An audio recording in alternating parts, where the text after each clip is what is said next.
오늘 우리에게 주시는 하나님의 말씀은 에스더 3장 1절에서 6절까지의 말씀입니다. 에스더 3장 1절에서 6절 말씀, 구약성경 752쪽을 전후해서 찾으시면 되겠습니다. 하나님의 말씀 함께 봉독해 올리겠습니다. 그 후에 아하수에로 왕이 아각 사람 함무다다의 아들 하만의 지위를 높이 올려 함께 있는 모든 대신 위에 두니 대궐문에 있는 왕의 모든 신하들이 다 왕의 명령대로 하만에게 꿇어 절하되 모르드게는 꿇지도 아니하고 절하지도 아니하니 대궐문에 있는 왕의 신하들이 모르드게에게 이르되 너는 어찌하여 왕의 명령을 거역하느냐 하고 날마다 권하되 모르드게가 듣지 아니하고 자기는 유다인임을 알렸더니 그들이 모르드게의 일이 어찌 되나 보고자 하여 하만에게 전하였더라. 하만이 모르드게가 무릎을 꿇지도 아니하고 절하지도 아니함을 보고 매우 노하더니 그들이 모르드게의 민족을 하만에게 알림으로 하만이 모르드게만 죽이는 것이 부족하다고 생각하고 아하수에로의 온 나라에 있는 유다인 곧 모르드게의 민족을 다 멸하고자 하더라. 아멘. 주님께서 여러분과 함께 하실 줄로 믿습니다. 우리 옆에 분들과 인사 나누겠습니다. 사랑합니다. 축복합니다. 잘 오셨습니다. 오늘 말씀의 제목이 어떻게 되나요? 한번 읽어볼까요? 억울할 때 하나님은 어디에 계실까? 억울할 때 하나님은 어디에 계실까? 이게 이제 돌아오는 주일 우리 어린이부에서 함께 나눌 내용이에요. 억울할 때 하나님은 어디에 계실까? 착한 사람이 왜 고통을 받나요? 뭐 이런 이야기죠. 이런 신학적인 주제를 신정론이라고 합니다. 신정론. 그래서 신은 신할 때 신자고요. 정자가 바를 정자가 아니고 다스릴 정자예요. 정치할 때 정. 그러니까 신정론이라는 것에서 그 신학 주제에서 다루는 것은 바로 이 고난의 문제입니다. 그러니까 왜 하나님께서 선하신 하나님께서 우리를 너무너무 사랑하신다고 하시는데 왜 하나님이 다스리신다고 하시는데 우리의 삶에는 이렇게 고난도 많고 고통도 겪게 되고 왜 그럴까? 여기에 대는 주제, 그 주제를 가득 담고 있는 성경이 바로 에스더예요. 에스더에는 뭐가 없는 걸로 유명합니까? 에스더라는 성경은 뭐가 없는 걸로 유명하냐면 하나님이라는 말이 한 번도 등장하지 않는 걸로 유명해요. 여기서 보면 뭐라고 할 수 있을까요? 신정론, 하나님 억울할 때 하나님은 어디에 계실까? 하나님은 없다라는 게 아니라 아무도 모른다. 사람은 아무도 알 수 없다. 하지만 그 고난의 끝에는 분명히 하나님의 은총이 기다리고 있더라. 그 이야기를 잘 보여주는 게 바로 에스더 성경이죠. 에스더 3장에는 악역을 맡고 있는 하만이라는 사람이 본격적으로 등장합니다. 이 하만이 등장하면서부터 에스더의 이야기는 극적으로 아주 재밌는 이야기가 되게 되죠. 하만이란 사람이 어떤 사람인지를 한번 볼게요. 3장 1절 말씀 시작.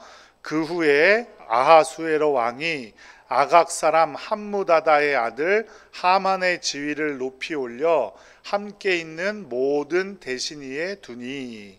그러니까 하만은 아하수에로 왕, 그러니까 바사의 아하수에로 왕의 신하였고 아각 사람이었고 함무다다의 아들이었다 이렇게 기록하죠. 그러니까 아각 사람이라는 거는 이제 뒤에 좀 따져보기로 하고요. 왜 하만의 지위를 높이 올리려고 했는지는 성경에 잘 기록되어져 있진 않아요. 그런데 오늘 3장 1절 말씀에 보면 뭐라고 돼 있어요? 그 후에 이렇게 돼 있죠. 그러니까 어떤 일이 있은 후에, 그러면 어떤 일이 있었느냐? 에스더 2장 이야기를 보면 되겠죠. 2장에 어떤 이야기가 있었느냐? 2장에는 와스디라는 왕비가 폐위되고 에스더가 새로운 왕비가 되는 장면이 있고 왕의 넷이 둘이 아하수에로 왕을 암살하려는 음모를 꾸몄다가 모르드게가 알게 되었고, 에스더는 이 사실을 모르드게의 이름으로 왕에게 알려서 모르드게의 공적이 궁중일기에 기록되는 장면으로 마무리됩니다. 이런 일이 있은 후에 하만이 등장했고, 하만의 지위는 모든 대신들보다 높아지게 됩니다. 근데 2장에 있는 이야기에 하만은 어떤 역할도 찾을 수가 없거든요. 그러니까 에스더나 모르드게를 높였다라는 이야기가 나오면 훨씬 이해하기가 쉬울 텐데, 그런 이야기는 어디에도 등장하지 않습니다. 그런데 에스더 6장 말씀에 보면 아하수에로 왕이 밤에 잠이 오지 않아서 역대일기를 읽다가 자신을 구해준 모르드게에게는 아무런 상을 내리지 않았다는 사실을 알게 돼요. 그죠? 이런 사실로 미루어 보면 모르드게의 이름으로 아하수에로 왕의 목숨을 빼앗으려고 했던 두 내시의 계략을 알게 됐음에도 불구하고 아마도 하만이 그 공을 가로챈 것이 아닐까 하는 의심을 할 수가 있는 거죠. 그런 사실들을 통해서 하만이 다른 대신들 중에서 높은 자리에 오르게 되었다라는 겁니다. 하만은 권력을 얻게 되었습니다. 권력은 어떤 사람에게든 매력적으로 보입니다. 돈도 움직이고 사람도 움직이고 명예도 움직일 수 있어요. 하지만 권력은 이런 힘이 있기 때문에 어떻게 쓰이느냐에 따라서 좋은 것이 될 수도 있고 나쁜 것이 될 수도 있습니다. 마치 칼과도 같은 것이죠. 칼이 강도의 손에 들리면 나쁜 것이지만 의사의 손에 들리면 사람을 살리게 되는 것처럼, 그러니까 권력을 잘못 사용한 사람의 대표적인 인물이 바로 성경에 나오는 사울 왕입니다. 왕이라는 권력을 잘못 사용했어요. 그래서 여러 사람들이 불행해지죠. 다윗도 힘들고 사울의 아들이었던 요나단도 힘들어지고. 그래서 누가 권력을 가지느냐는 매우 중요한 일입니다. 한 사람의 지위가 높이 올라가는 것은 다른 편의 위협이 될 수도 있죠. 그래서 나라의 지도자를 뽑을 때는 권력을 목적으로 하는 사람이 아니라 국민을 사랑하는 사람이 되어야 바로 권력을 잘 사용할 수가 있게 되는 겁니다. 오늘 성경 본문을 통해서 볼 수 있는 하만이라는 사람도 권력을 자기중심적으로 사용하고 자기 이익으로 사용하려고 했습니다. 그래서 왕의 명령대로 모든 신하들이 자신에게 절하게 하였습니다.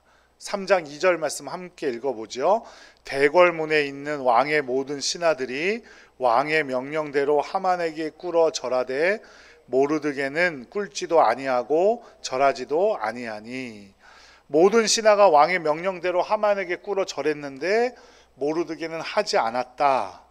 어떤 신하도 하만의 권세에 이의를 달 수 없었다, 이런 말이 되겠죠. 이것으로 하만과 모르드게는 충돌하게 되었습니다. 모르드게가 신앙적인 이유 때문에 하만에게 절하지 않았는가 하는 문제는 성경에는 어디에도 기록되어져 있지 않아요, 사실은. 하지만 우리가 추측은 해볼 수가 있겠죠. 신하들이 모르드게더러 왜 왕의 명령대로 하만에게 절하지 않느냐고 물었습니다. 그러면서 날마다 하만에게 절하는 게 좋겠다라고 권유하죠. 하지만 모르드게는 듣지 아니하고 자기가 유다인임을 밝히고 그 사람들에게 절하지 않는 이유에 대해서 유다인이기 때문이다라고 말했다는 거예요. 유대인의 신앙은 무슨 신앙이에요? 유일신 신앙이죠. 하나님만 섬기는 신앙. 그리고 후에 나오겠지만 유대인이라는 이름에서부터 이미 그 유일신 신앙을 가지고 있다는 사실을 알게 되는 거예요. 그래서 다른 신하들이 모르드게가 어떻게 되는가 보려고 하만에게 말해주고 하만이 모르드게가 어느 민족 사람인 것까지 알려줍니다. 5절에 보면 하만은 모르드게의 일에 대해서 모두 전해 듣고 격려하게 되죠. 하만의 내면이 드러나는 장면입니다. 진짜 권력을 가지고 있고 진짜 돈이 많은 사람들은 자신의 권력과 돈을 그렇게 함부로 사용하거나 함부로 자랑할까요? 자랑하지 않을까요? 자랑하지 않아요. 하만처럼 누가 인사하지 않는 것 정도로 화내지 않습니다. 대수롭지 않게 여긴다는 거죠. 고작 이만한 일로 경로했다는 말은 그의 내면이 매우 허약하다는 말이고 그가 권력 지향적인 사람이라는 사실을 우리에게 알려주는 겁니다. 그리고 누구의 공 때문에 하만이 높은 자리에 올라가게 되었다고요? 모르드게의 공 때문에. 그러니까 모르드게에 대한 뭘 가지고 있었을까요? 열등감을 가지고 있었겠죠. 그러니까 모르드게가 절하지 않는 것에 경노했다는 거예요. 모르드게가 얻어야 할 권력을 불법적으로 자기가 빼앗았으니까 하만에게는 누가 제일 눈에 가시처럼 여겨졌겠어요? 모르드게가 눈에 가시처럼 여겨졌겠죠. 그러니까 모르드게가 자신에게 인사하지 않는 것을 가지고 견디지를 못하고 있는 겁니다. 자신이 권력을 가지고 있지만 온전하지 못하다는 것은 누구는 알았어요? 하만은 알고 있었어요. 자신이 잘해서 얻은 권력이 아니라는 걸 알고 있었기 때문에 자신의 권력을 자랑하고 싶었고 그 권력을 통해 무언가를 얻고 싶었어요. 그러니 그것을 통제하지 못하고 분노를 낳고 분노는 폭력으로 이어졌고 폭력은 점점 더 커져서 뭐라고 했냐면 모르드게만 죽이는 것으로는 만족하지 못하겠고 그 민족을 모두 죽여버려야겠다 이렇게 말을 하게 된 거죠. 3장 6절 말씀 함께 읽어보겠습니다. 그들이 모르드게의 민족을 하만에게 알림으로 하만이 모르드게만 죽이는 것이 부족하다고 생각하고 아하수에로의 온 나라에 있는 유다인 곧 모르드게의 민족을 다 멸하고자 하더라. 여기서 이제 유다인이라는 것을 우리가 좀 알아봐야 됩니다. 창세기 출애굽기에 보면 이 이스라엘 민족을 뭐라 그래요? 유다인이라는 말을 들어보셨어요? 유다인이라는 말은 쓰이지 않고 창세기 출애굽기 구약 전반부에 보면 히브리 민족이라는 말은 쓰여요. 그런데 유대인이라는 말은 안 쓰여요. 왜 그러냐면 유대인이란 용어는 유대교와 연결이 되어 있기 때문이에요. 3차 포로기환을 마치고 와서야 유대교는 종교적인 그 틀을 갖추게 됩니다. 그 종교적으로 형식으로 완성된 이후에 히브리 민족을 유대교를 믿던 민족이라는 의미의 유대인이라고 부르기 시작한 거예요. 그래서 유대인이라는 말에는 페르시아나 고대 근동의 많은 민족과는 다르게 신이 많은 게 아니라 단 한 분이신 여호와 하나님을 섬긴다는 의미가 담겨져 있는 거예요. 그러니까 유대교라는 종교가 생긴 건 기원전 4세기 정도고 그 종교에 따라서 불리게 된 민족의 이름이 유대인이라는 거예요. 이런 유대인을 모르드게와 함께 모두 죽이려고 하만은 결정했어요. 그리고 또 여기서 우리가 분명히 짚고 넘어가야 할 것이 하만은 어디 사람이라 그랬어요? 아각 사람이라 그랬죠. 아각 사람이라는 말은 아말렉 족속이라는 말이에요. 그러니까 하만도 페르시아 본토 사람이 아니라 아말렉 사람이었어요. 아말렉은 이스라엘의 사울 왕과 싸웠던 민족이죠. 그리고 모르드게는 베냐민 지파 사람이었어요. 베냐민 지파 사람 중에서 왕이 된 사람이 누구예요? 사울 왕이 바로 베냐민 지파입니다. 그러니까 페르시아에서 개방 정책을 쓰고 있었기 때문에 유대인도 왕비가 될 정도로 어려움 없이 살았는데 하만이 속한 아말렉 족속 역시 페르시아에 들어와 살게 되었고 이스라엘의 가장 큰 적은 바로 아말렉이었고 이스라엘 중에서도 베냐민 지파 사람들이 아말렉과 매우 사울 왕이 아말렉 족속과 매우 전투를 오래 했죠.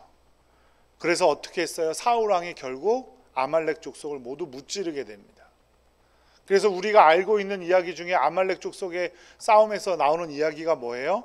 하나님께서 모두 진멸해 버리라고 하셨는데 어떻게 했어요? 사울은 모두 진멸하지 않게 되었죠. 그러니까 그때의 앙금이 지금까지 이어져 내려오고 있는 거예요. 기원전 10세기의 일이 지금 기원전 4세기까지 600년, 700년이 지나도록 그 민족의 앙금이 가라앉지 않고 있었다는 거예요. 왜요? 사울 왕이 하나님께 불순종했기 때문에. 그때 아말렉 족속을 쳐서 모두 진멸해 버렸더라면 이런 일이 없었겠죠. 그런데 사울왕의 불순종 때문에 그 민족의 앙금이 600년, 700년이나 흘러내려와서 이제 포로기환에 돌아와서 이제 페르시아 왕의 지배를 받고 있었던 이스라엘 민족 가운데 위기로 찾아오게 되었다는 거예요. 하만은 베냐민 지파뿐 아니라 모든 유대인을 죽이려고 하고 있는 거죠. 사실은 지금 그런 일들이 종종 존재합니다.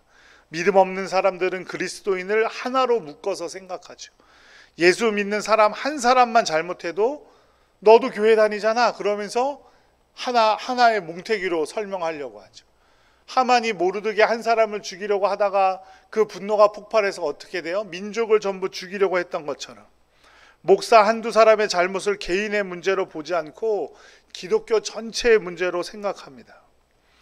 엊그제 제가 아내와 함께 점심 식사를 하러 식당에 들어갔는데 옆에 테이블에 나이 지긋하신 여자 어르신이 아들분인 것 같아요. 아들 손주와 이렇게 식사를 하시는데 딸이 집사님인데 제사를 지내지 않는다고 계속 자꾸 가족들에게 강요를 한다는 거예요. 그러면서 하시는 말씀이 기독교 신자들은 다 그렇대요.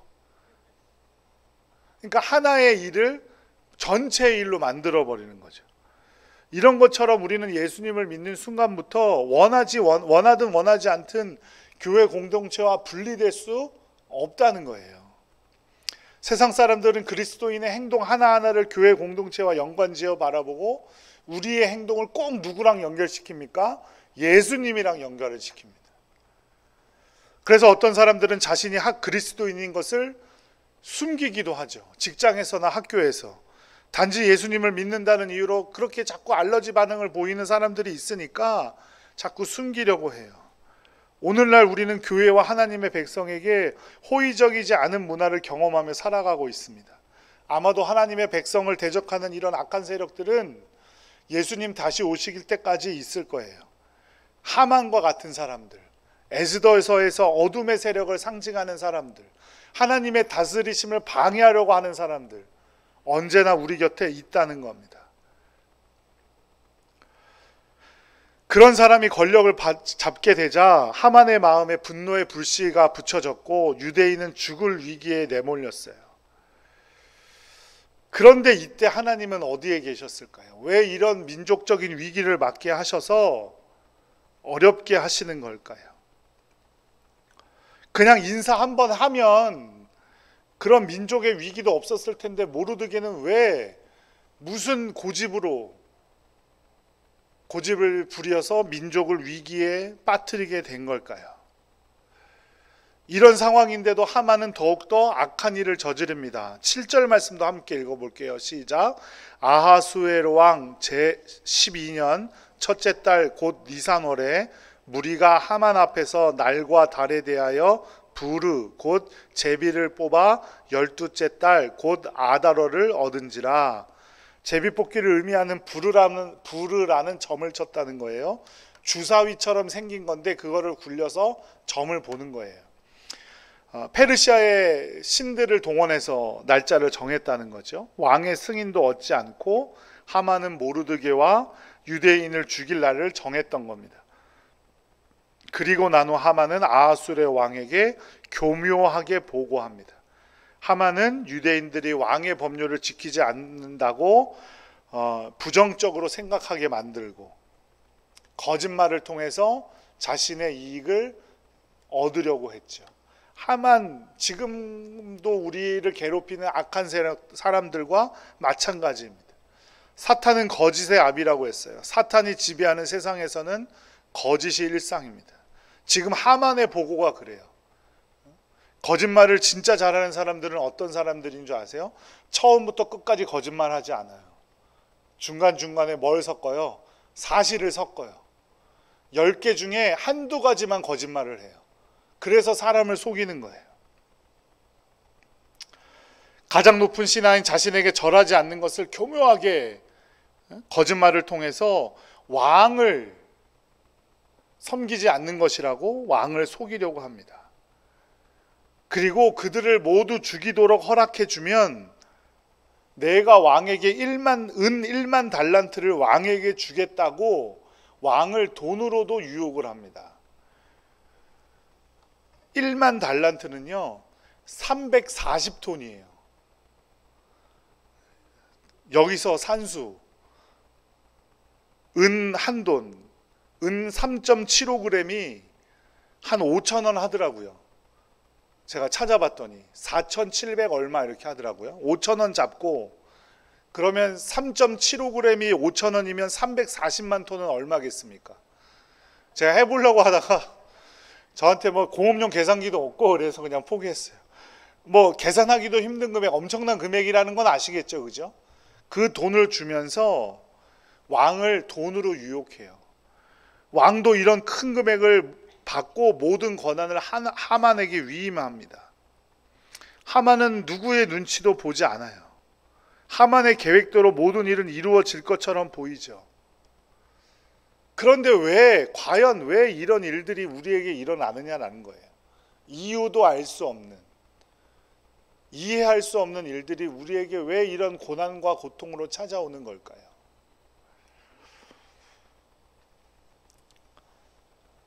아각 사람이라는 사실을 설명하면서 하만을 말한 점, 그리고 민족적인 의미를 말한 점, 유대인이라는 민족이라는 걸 언급한 점, 이런 것에서 살펴보면 사무엘상 15장 2절과 3절에 나오는 사울 왕이 아말렉을 진멸하고 모든 소유를 남기지 말고 진멸하고 가축까지 없애버리라는 명령을 지키지 않았기 때문이라는 거예요. 사울 왕은 기름지고 좋은 것은 놔두고 가치 없고 하찮은 것만 진멸했죠. 하나님의 말씀에 순종하지 않고 아말렉 일부를 살려둔 대가가 바로 이것이라는 사실을 하나님은 우리에게 보여주시려는 거예요. 그리고 결국 그럼에도 불구하고 어떻게 돼요? 하나님의 은혜로 그 어려움을 뛰어넘을 수 있다는 사실을 우리에게 보여주시고자 하는 겁니다. 물론 고난이 전부 우리의 죄의 결과로 오는 것은 아닙니다. 하지만 많은 경우 우리가 알지도 못했던 죄의 결과로 찾아오는 경우들은 많죠. 이제 유대인의 목숨은 경각에 달렸고 왕은 물론하고 모든 신하들이 유대인들이 죽기만을 기다리고 있는 상황이 되었습니다. 우리는 현실 가운데서도 악인이 번성하는 장면을 잘 봅니다. 악인들이 권력을 잡고 입만 열면 거짓말하고 음모를 꾸미고 작당하고 속이고 하는 사람들이 훨씬 더 잘 되고, 하나님의 백성은 허약해 보이고 나약해 보이고, 나는 예수님을 잘 믿는데 왜 나에게는 저런 힘과 돈이 없는가, 나는 왜 이렇게 병들어 가야 하는가, 이런 이해할 수 없는 현실을 만나게 되죠. 게다가 그런 현실 속에서 하나님은 계속해서 침묵하고 계십니다. 세상의 일이라면 요령을 좀 써볼 법도 한데 우리의 모든 것을 알고 계신 하나님 앞에서 요령도 통하지 않아요. 하나님의 말씀인 성경은 그래서 우리에게 뭐라 그럽니까? 악인의 꾀를 따르지 말라라고 말씀하시죠. 죄인의 길에 서지도 말고 오만한 자리에 앉지도 말라고 합니다. 하나님의 백성에게는 요령이라는 것이 없다는 거예요.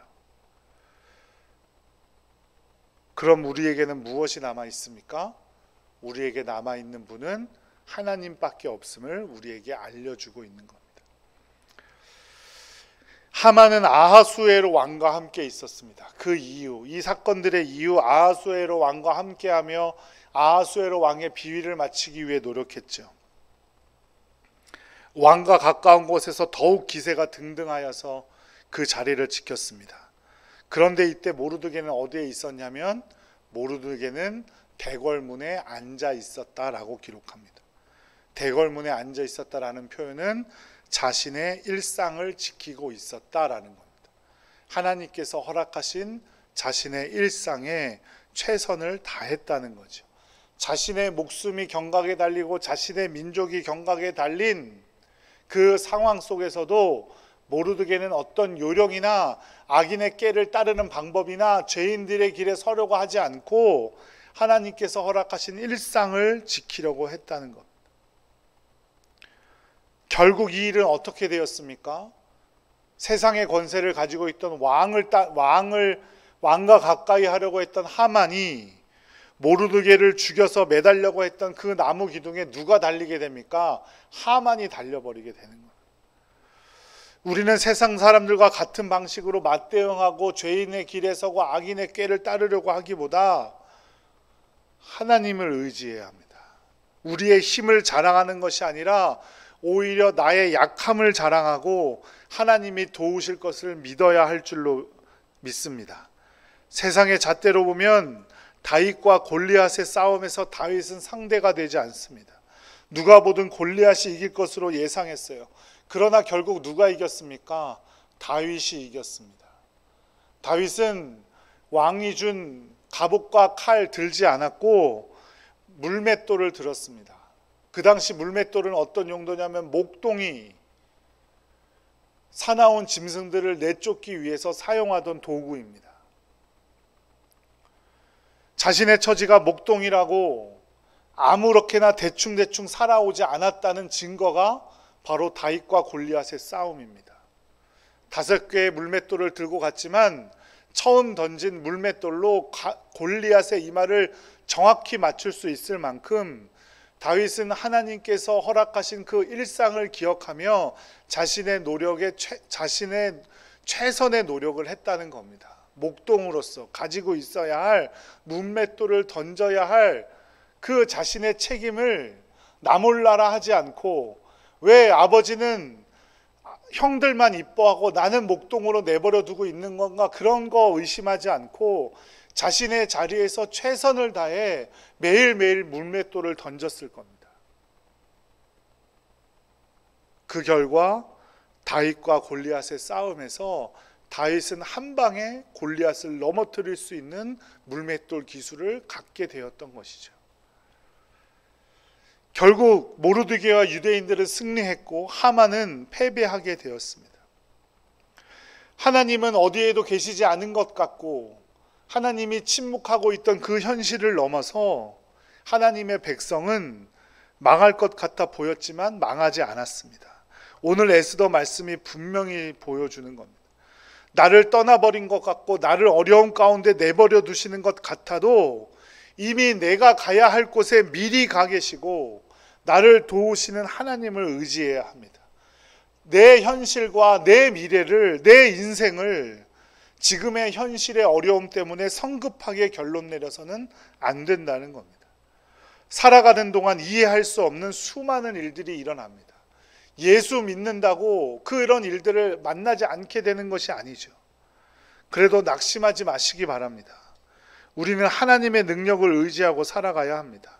하나님께서 역사하시면 우리가 상상하지 못할 일들이 얼마든지 일어날 수 있습니다. 세상 사람들이 가진 힘이 대단해 보여도 오래 가지 않습니다. 아무리 긴 터널도 끝이 있고 아무리 힘이 세다 할지라도 나이가 들어 연로해 가면 그 힘은 빠지게 되어 있습니다. 그러므로 신자는 오히려 나의 약함이 자랑이 되는 것이고 자신의 힘을 믿지 않고 약함을 자랑하고 하나님을 의지할 때 실패했다고 여겨지는 그 자리에서 실패하고 있던 그 자리에서 다시 일어서게 될 줄로 믿습니다. 제가 오늘 말씀을 준비하면서 너무나도 은혜로운 체험을 했습니다. 사실 제가 지지난주부터 실패하고 어려움 겪는 분들을 좀 많이 위로하고 싶어서 그런 주제를 가지고 설교를 하고 있어요. 그래서 아마 이번 주 다음 주까지 그런 주제를 가지고 설교를 하게 될 텐데, 이게 처음이 아니라 수요일 예배는 제가 본문을 정하지 않는다고 말씀드렸죠. 그죠? 앞에서도 말씀드렸다시피 어린이 공과를 먼저 한 주 땡겨서 하는 거예요. 이제 다음 주 할 걸 수요일 날 제가 설교하고 우리 함께 하려고 하는 건데, 그래서 온 교인들이 작은 본문을 가지고 좀 같이 살아갔으면 좋겠다라는 의미로 그렇게 하는 건데, 제가 고난 전에는 사랑에 대한 말씀을 드렸어요. 하나님의 사랑이 얼마나 크신지에 대해서 3주 동안 제가 말씀을 전했는데 그때도 어린이 교과의 주제가 바로 그거였어요. 사랑과 은혜. 그런데 이번 주도 그렇고 다음 주도 그렇고 실패하고 낙심한 상황 속에서도 하나님을 의지할 때 일어날 수 있다가 우리 어린 아이들의 공과의 주제예요.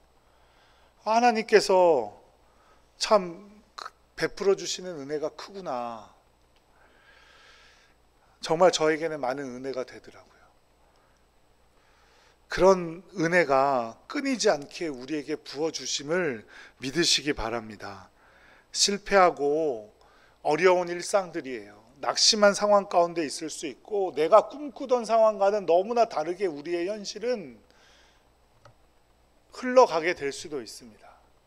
하지만 그 가운데서도 우리의 일상을 접하고 우리의 일상에 최선을 다할 때 그 실패한 자리가 성공의 자리로 바뀐다는 사실을 꼭 기억하시기 바랍니다. 그래서 다음 주 설교의 제목이 뭔지 아세요? 모든 일이 허사가 되었을 때예요. 모든 일이 허사가 되었을 때 하나님을 의지하고 하나님의 은혜를 기억하는 여러분들 되시기를 간절히 축복합니다. 그 가운데 주님께서 다시 한번 우리를 일으켜 세워주실 것이고 우리를 향한 놀라운 은총이 더욱더 풍성하게 부어질 줄로 믿습니다. 기도하겠습니다.